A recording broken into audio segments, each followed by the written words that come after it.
So I've got to ask, what is the point in changing though? Like, if we've got a system, Yeah. it works. If it ain't broke, don't fix it. Why move from something that works to a whole new system? Okay, so you're referring to metal cuffs and limb restraints? Well, yeah, and the way people are restrained already. Yeah. So, if it's not broke, don't fix it. You could also say, oh, we've always done it this way, so that's how we'll continue to do it. Not really a safe business model for any company to carry forwards. There needs to be something to bridge the gap between metal cuffs and manual restraint.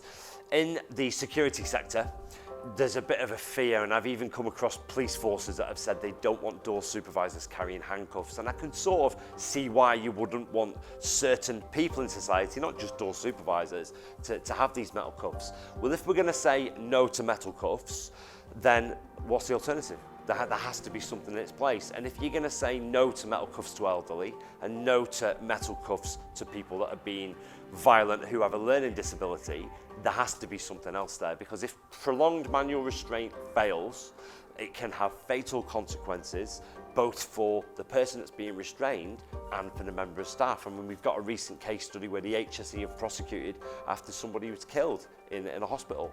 So kit like this is available. So my question would be, if somebody's lying there dead because they've been restrained, because the police had to be called, because the organisation, the care home, the secure unit couldn't deal with that person's behaviour, and the police piled in, and because they've had no real experience of who this person is and what the triggers are and what treatment they need, they've held them face down and cuffed them, and they've died as a result of it. I'd be wanting to know, why wasn't this considered? So I'm not saying it has to replace metal cuffs and replace other methods like restraint, but it needs to be there as a viable option so people can make informed decisions about its use. But you talk about asphyxiation, and that's one of the sort of main deaths from restraint. Yeah.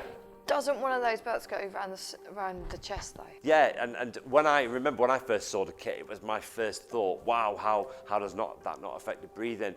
And when we go and show this kit at a board level, one of the things I do, as well as showing them the SARTRA testing and showing them the medical risk assessments and the client testimonials, is I ask people to try it on. I ask them to be put in it, be held in it, and be moved in it.